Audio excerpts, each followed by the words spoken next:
Hello అందరికీ, అందరూ బాగున్నారా? అందరూ బాగుండాలి.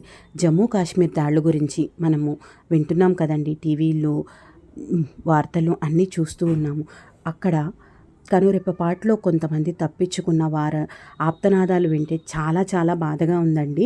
అసలు కొండల్లో గుట్టల్లో పరిగెత్తుకుంటూ వచ్చి కుప్పకూలిపోయి తమ పిల్లలు భర్తలు వాళ్ళ కళ్ళ ముందు బంధువులు స్నేహితులు చనిపోయిన బాధని చూసి గుండె పగిలేలాగా రోదిస్తున్నారండి. కన్నీరు మున్నీరుగా విలపిస్తున్నారు.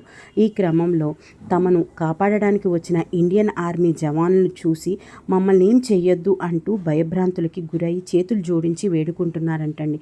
ఎంత దీన పరిస్థితి అండి. విహారయాత్రకు అని వెళ్ళి ఇలా ప్రాణాలు కోల్పోవటం ఏంటండి. పైగా మతం అడిగి కాల్చి చంపేశారంటండి ఉగ్రవాదులు. ఇంత ఘోరమైన పరిస్థితి మన భారతదేశంలో అందరూ వచ్చి చక్కగా ఉంటారు కదండి.